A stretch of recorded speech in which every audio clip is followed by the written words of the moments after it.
It started like a small favor. My next-door neighbor, Karen, had asked if her kids could swim in my pool, just for one afternoon. It was summer, blistering hot, and I didn't think twice. But one afternoon turned into every weekend. Soon I'd come home from work and find her entire family, husband, kids, cousins, already swimming, music blasting, drinks on my deck. I'd built that pool myself, brick by brick, with my late father's help. Seeing it turned into a free public pool burned something inside me. When I confronted Karen politely, she smiled, all sugary fake charm. "Oh, come on, neighbor. You're so lucky to have a pool. Why not share?" That's when I realized she wasn't asking anymore. She was claiming, golden sunset reflections on water, distant laughter turning eerie. Main character's tight jaw and clenched fist. The audience feels frustration, injustice, and growing tension. Next morning, I installed a padlock on the gate. Simple, clear boundary. By noon, it was gone. I found the lock lying in the grass, cut clean through. Wet footprints led from the gate straight into the pool. Karen waved from her porch like nothing was wrong. "Oh, the kids didn't know? They thought you said it was fine." Her tone wasn't apologetic. It was smug, daring me to do something about it. That evening, I caught them again. I walked out, camera in hand. They jumped out and scrambled away, giggling, leaving towels and soda cans floating in the water. My patience snapped. Dusk shadows. The camera light catching shimmering water, tense silence before confrontation. The next day, a letter appeared in my mailbox, an official HOA notice. It claimed my pool area was not compliant with community guidelines due to unwelcoming fencing. The signature? Karen, HOA secretary. She'd used her position to flip the script, turning me, the victim, into the rule breaker. My jaw dropped as I read it. The irony was almost cinematic. The woman trespassing on my property was now fining me for having a fence.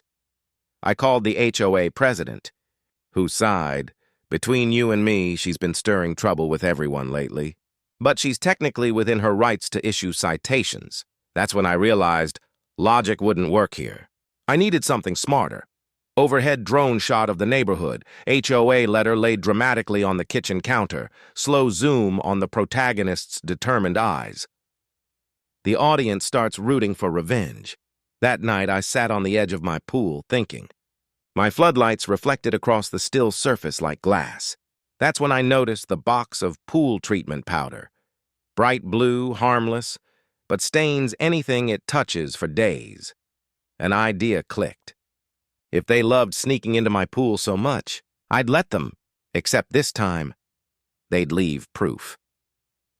The next morning, I sprinkled the blue powder into the water, just enough to make it invisible under sunlight, but reactive once skin made contact. It was safe, legal, and poetic. Close-up of powder dissolving, underwater blue haze, heartbeat sound rising with suspense. Smart, satisfying anticipation.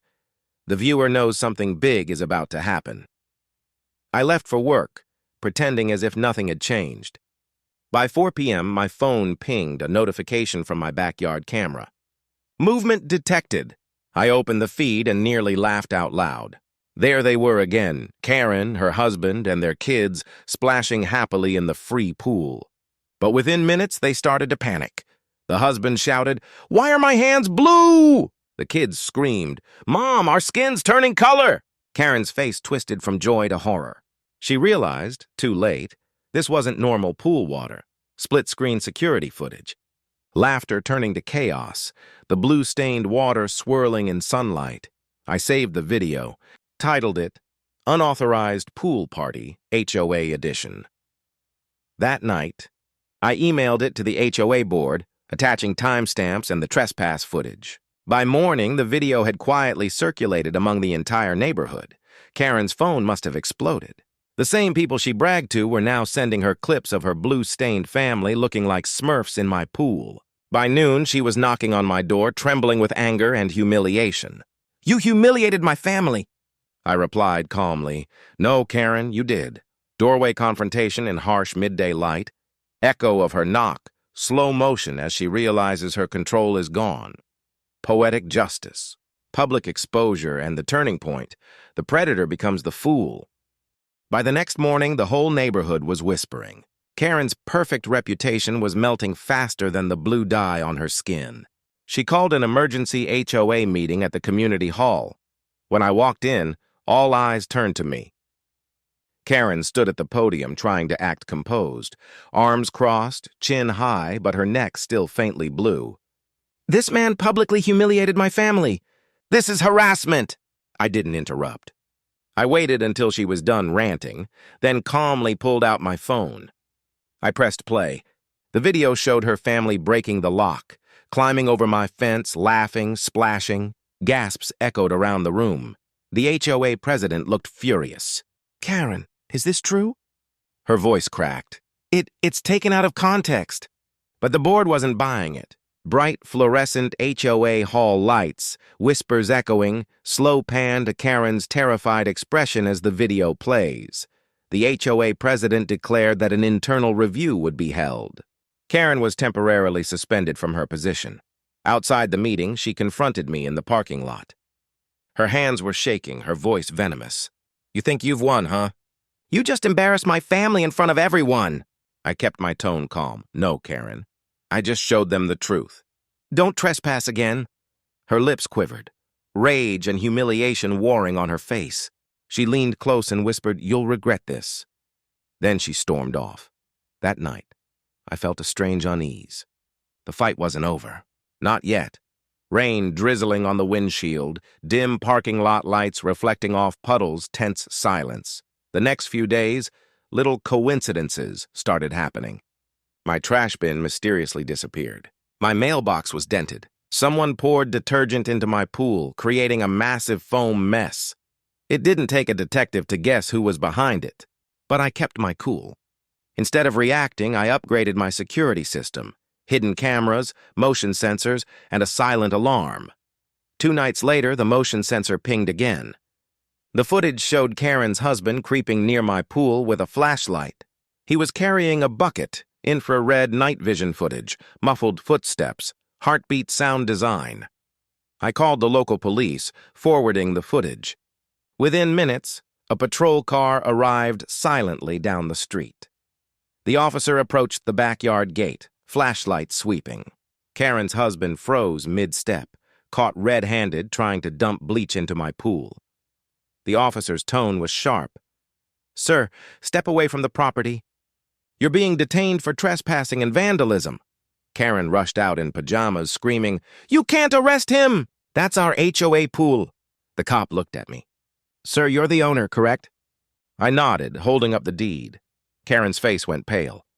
Her illusion of control shattered completely. Flashing red and blue lights reflected on her stunned face, wide shot of officers escorting her husband away. The following morning, I filed a formal report with the HOA and attached the police incident number. Karen's suspension turned into termination. She was stripped of all authority, fined for vandalism, and forced to pay damages. The irony? The HOA president apologized to me, personally, and thanked me for exposing what had been a growing pattern of abuse. Karen's family avoided me completely for weeks. The blue stains were gone from their skin, but not from their reputation. Quiet morning, coffee mug steaming, protagonist watching sunlight ripple across the pool, peace returning. Just when I thought it was over, an envelope appeared on my porch. Inside, a handwritten note from Karen. "You may have won this time, but everyone will see what kind of neighbor you truly are." Attached was a photograph, me cleaning my pool, taken from behind a fence. The message was clear. She was still watching. I looked up at the security camera, smiled faintly, and said to myself, let her watch, because what she didn't know was that letter, that act, that photo was enough evidence for a restraining order.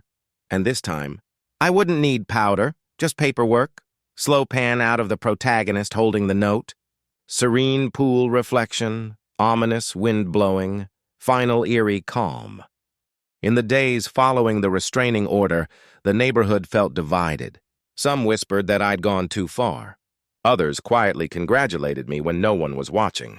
The once friendly cul-de-sac had become a chessboard. Every move, every glance, calculated. Karen's lawn, once manicured to perfection, started to wilt. Her husband stopped waving to anyone. Their kids didn't play outside anymore. I should have felt satisfied, but a strange guilt sat in my chest. Had I gone too far? Or had they just never been told no before? Golden hour light fading into dusk. Long tracking shot of the empty neighborhood street. Somber piano notes echoing. Late that night, I noticed movement on my security feed. Karen was back. She wasn't trespassing this time. She was standing across the street, motionless, staring at my house. A faint porch light glowed behind her, outlining her silhouette. For 5 long minutes, she didn't move.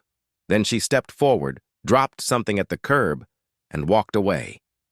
When I went to check, I found a small gift box. Inside was a broken piece of blue-stained pool tile, and a note that read, "You made us a joke." I didn't call the police. Not yet. The next morning, the HOA president called. "Karen's suing us all." Karen had filed a defamation claim against me and the HOA board. She hired an attorney claiming emotional distress and reputational damage.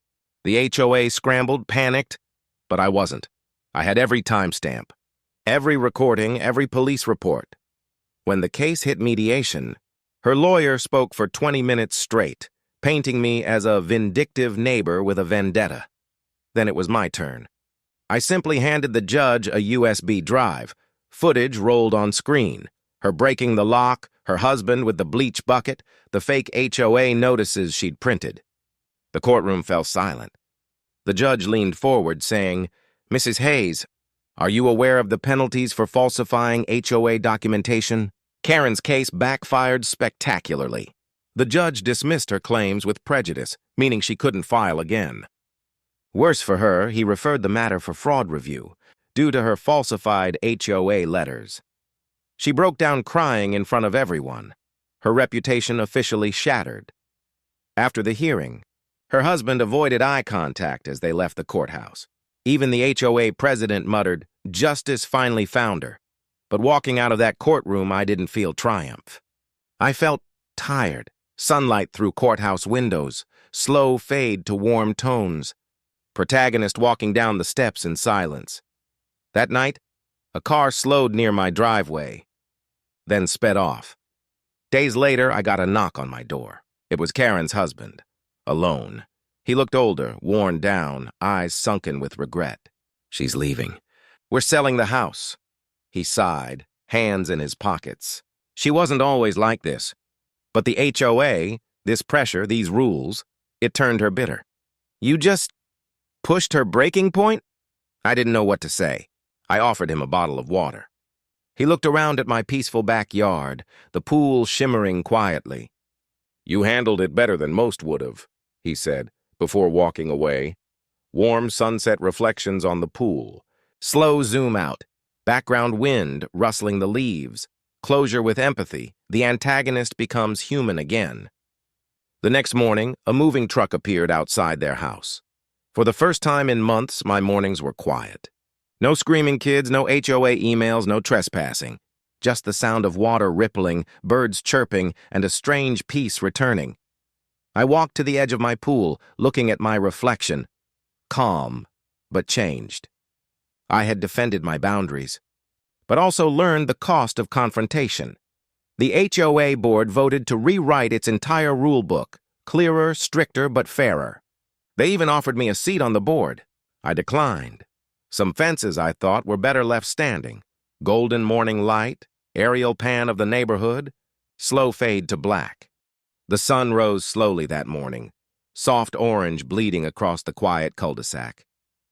Karen's driveway was filled with cardboard boxes, half-open trunks, and movers hauling furniture. For once, there was no yelling, no drama, just the heavy silence of defeat. She stood on her porch, staring at the empty street, her eyes hollow but calm. I watched from my yard, unsure whether to wave or turn away. Then, for a brief second, our eyes met, and she nodded. No words, just a silent surrender.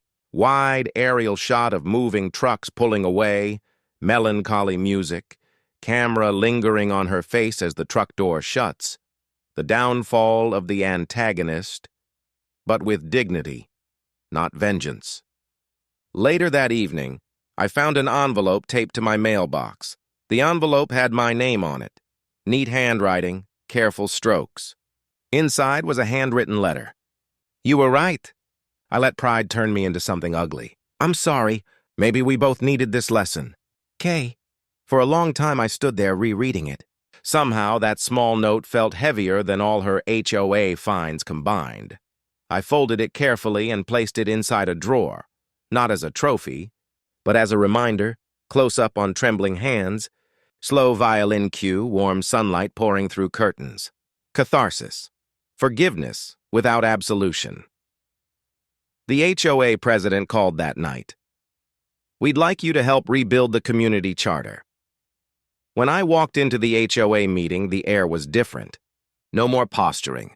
No more power games. The members were humble, cooperative, even hopeful. They'd drafted a new neighborhood charter. Clear definitions of private versus shared spaces, rules protecting privacy and property, and a clause about accountability for misuse of authority. They wanted me to review it. For the first time, I said yes. Bright community center light. Hopeful acoustic music. Camera pans across new faces, new energy, restoration, from chaos to clarity, structure reborn. As I left the meeting, a new family was moving into Karen's old house, a young couple and their daughter.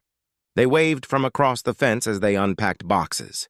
The little girl pointed at my pool and giggled. "Mommy, look! The water sparkles!" Her mother smiled nervously. "We promise. We'll never jump in uninvited." We both laughed. For the first time, it felt like a fresh start. No tension, no hidden agendas, just human decency. That evening, I offered them lemonade over the fence. The father said, "We heard stories about the HOA here." I chuckled. Let's just say, lessons were learned. Soft sunset, laughter echoing, camera pans between smiling neighbors and shimmering pool. That night, the motion light by the pool flickered once, then stayed steady. Weeks passed peacefully. The pool water, once a symbol of conflict, became serenity itself. Calm, untouched, reflecting the sky. I spent more time outside again, barbecuing, reading, even waving to other neighbors. One evening, as I skimmed the pool surface, I noticed a faint trace of blue residue, the last sign of that fateful powder. I smiled softly. Guess you did your job. The camera would linger there. A poetic reminder that every storm leaves behind a trace, but peace follows when we stop fighting the tide. Soft ambient score, reflective water shots, slow dissolve transitions. A president calls again. You might want to check tomorrow's mail. The next morning, I found a formal letter from the county office, a community service recognition. Apparently, the way I documented and handled the HOA incident had been shared as a model for homeowner accountability. I'd helped inspire reform in other associations across the state. Me, just a quiet guy with a camera, a pool, and a little patience. I placed the letter beside Karen's note. Irony meeting closure. 2 letters. One from chaos, one from peace. Cinematic tone, bright interior, letter close-up, montage of sunlight and calm neighborhood scenes. Emotional hook, legacy. The story's moral echo expands beyond the backyard. Cliffhanger, one final shot. The protagonist walking toward the pool as the sky turns golden. Evening. The neighborhood is calm. Children play in driveways. The HOA is quiet. The camera pans slowly across the still pool, the fence, the distant houses, then up to the fading sunlight. A quiet narration plays. Boundaries aren't just fences or rules. They're respect. And when we learn to honor them, that's when communities thrive. The protagonist leans back in his chair, holding a glass of lemonade. For the first time, he truly relaxes.